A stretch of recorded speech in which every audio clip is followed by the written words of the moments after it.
Welcome back everyone to my Let's Play of Final Fantasy V, the 4-job Fiesta. It's time for our party to head into the Forest of Mua and find out what Exdeath wants in here. See, maybe we can find him and stop him from whatever he wants to do, or get whatever he wants before he gets it, so. The branch. That's the branch that Sage Guido gave us to enter the forest. The forest is... What is Faris doing? Accepting us? Yes. But it's not really accepting us too much because it's going to have a bunch of enemies in it. The encounter rate seems to be pretty high in here, so... First thing you have is these, Namen trees. Weak to fire, like I guess a tree would be. If they're charmed, they tend to berserk you. And for some reason, I always seem to want to berserk, Lenna, who has the healing staff. So, that's not very good. One thing that's annoying is those mini mages, when they get charmed, they could use a spell called Reset, and that basically resets the battle to the beginning. So, you might want to uncharm them as soon as you can. But I'm not too worried about that right now, because another spell they can cast is that one cast that spell called Void. And what the Void does is that prevents all magic from being cast. That's what I noticed. Lenna can't cast any magic, Angels won't be able to use any more dances. And if any of the trees there, like the Mammoths, try to use a spell that says ineffective, Void basically means that no magic will work for the rest of the battle. So, yeah, if you see the mini mage cast that, then you don't have to worry about them using that reset spell, because even if they do, it won't work. So, yeah, there was a few battles where they did cast reset on me, and I had to refight the whole battle again, but... You know, when you restart the battle, it starts just as if you, you know, you have all your MP back, all your hit points back, just when you enter the jobs, or not the job, the battle. I said job though, because Angel's just got a new ability, the hide ability, so. Getting those abilities for the jobs. Another new enemy, the Garja. I like the other translation, I think it said like green jelly. Is the other translation, but these guys, they don't have a lot of hit points, but they have pretty good evasion. So they they tend to avoid your attacks pretty good. But if you charm them, they tend to be able to hit themselves, and they can also cast arrow on themselves and defeat themselves that way. They absorb all elements except for arrow, so it's good that, you know, the one spell that they cast can hurt them. So. Now, to progress in this area, sometimes you gotta find a tree that has a hole in it, and then you talk with the tree, and like a spirit will come out and open the way forward to you. So, then we finally get a battle with those mini mages I can show off there. Stats. So, oops, and I messed up. They only have 1,100 hit points. Actually, I added an extra 0 there. Oops, sorry. Typed it too fast, I guess. There's that void spell again, so... Ooh, we got a tiny status. Status, that can be removed with the luck mallet. We haven't had to use them at all. Tiny can actually be a good... when your thing's tiny, they only take... they only do 1 damage when they hit something with their physical attack, but they take a lot of damage because their defense is basically put down to 0. Being tiny is a good way to... defeat the boss coming up, and we'll see in the next episode. That's how I defeated them with the Berserker and the Hunter class, because they have some, basically they have, when they reach like, almost like basically a quarter of their health left, they get into a new really tough AI, so you don't want to get them down to that quarter of health, so if you have a character minied, with a weapon that does that can potentially cause instant death. This boss for some reason isn't flagged with the heavy flag, which makes them immune to instant death. So you just have you know, a character with like a tiny weapon that can potentially do instant death, like a berserker with a death sickle or a hunter with a killer bow, and they'll just do 1 damage to the thing, and you're more than unless you have really terrible odds, you'll be able to get that instant death to happen before they get down to their 1/4 health. So, but we won't have to do that with this thing because we don't have a berserker or a hunter with those. We don't have any, and we don't have any weapons otherwise that would cast that instant death. So, none that all characters can use. So, alrighty. So the area is pretty big, and unfortunately, they have that. The cover of the trees, the canopy of the trees, block a lot of your sight. So, but if you have a map, you go online, probably find a map. That'll help you find things pretty easily. So, just follow along with what I'm doing here. So,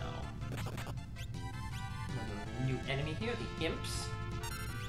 And sometimes, when they're charmed, they try to charm themselves. So, of course, when they're already charmed, they can't charm themselves, so but yeah, that's what that allure spell is. But sometimes you might charm one, the other one won't be charmed, and the charmed one will charm the non-charmed one, so pretty funky. But you just get good use out of his sword there, so it's a good time when we got that. Good thing we got that equipped sword ability from Master and Knight.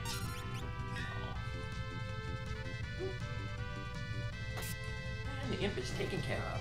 It's usually like the first enemy you run into in Final Fantasy games. Here we are, like almost halfway through the game, and we're just running into them. So, in Final Fantasy 1, the first little enemies are those imps around Corneria, and Final Fantasy 3, you have imps. Goblins in Final Fantasy 2, but they're basically like palette swaps of the imps. So, we finally got an accessory that we can give the Lenna. That way we can put the elf cape on Galuf in the front row. Here's another one of those trees we gotta find. But there's just a treasure we gotta get in here, so we'll go grab that treasure first. It's over here to the right. So, grab it, and then we'll head on back to the area to move on. And once we get to the next area, that's where we can finally get the last enemy in this place. It doesn't start appearing until here. The imps don't start appearing until the second area. So, but all the other enemies will appear in all three areas. So like those mammons, the mini mages, and the green jellies. And here's the last enemy, the worm.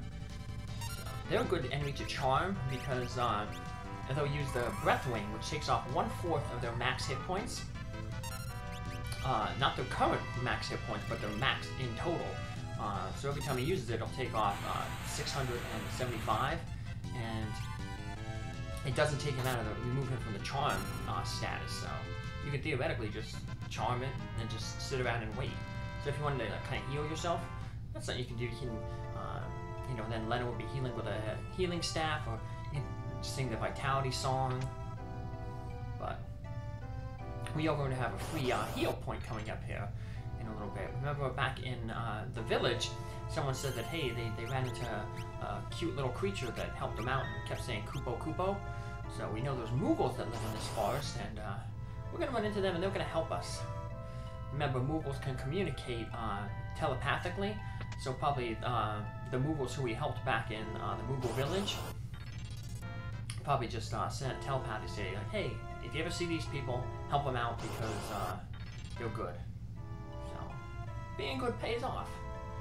Morning Star, it's kind of like that flail back in the first world we got in the ship graveyard, where it can potentially do a lot of damage, but sometimes it doesn't do a lot of damage. Actually, our red mage can actually use it, but I'm getting better use out of the red mage using that heal staff. So being a kind of dedicated healer, so we'll just keep Lenna doing that. Red mage max is really, really slow, so everyone else is mastering jobs, and Lenna's still stuck on her first job there, her second job, because she's been a red mage ever since we were able to get a red mage job. And once you get to this point, the forest starts burning. Exdeath sets the forest on fire. This can alter one of the treasure chests. To the northwest, there's a treasure chest. If we get it now, we get the Aegis Shield. What the heck's that thing that forest on fire? The Aegis Shield has like a 1/3 chance to make you block any magical attacks. if we wait until the forest fire runs out, we come back and get that chest. Instead, it's a flame shield, which basically lets you absorb fire attacks. So we just wander around here, try to escape. We find there's no way out. That's when the Moogle appears and says, "Hey, come on down this hole." Well, he just says Kupo, but I imagine Kupo means jump down this hole with me, because that's what he does. He jumps down the hole, we end up there. And we got 2 Moogles here, and then we just talk with them. And just like Angel says, just wait a while until the fire is out. This is just another one of those scenes like with Galuf in the submarine after Ziza died at the barrier tower, where you just have to sit around and wait. And eventually the Moogle blocking the doorway will move, and then that's our chance to go. So we get, like I said, a free heal here, so that's good. That's why we didn't have to use a tent or a cabin back at the... So we got a boss coming up, but luckily, like I said, this boss is pretty tough. But one of the good things is we can leave the forest and get a save.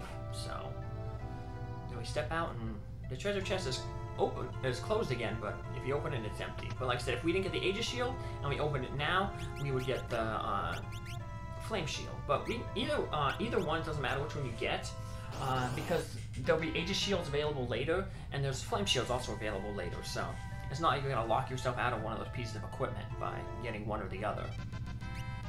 So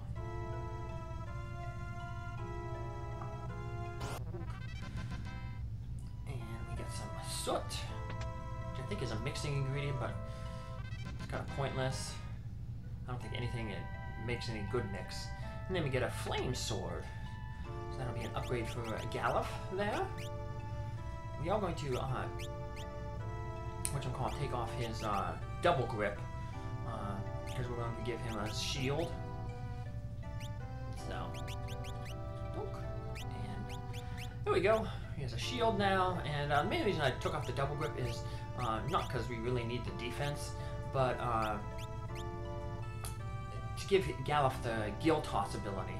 Because that's going to be the way we're going to take out this boss. So one way we can try to take out the boss is, like I said, with that gill toss, and that'll help us avoid those counterattacks. So, but we'll see that in our next episode when we finally take on that boss. Take care. See you then. Bye.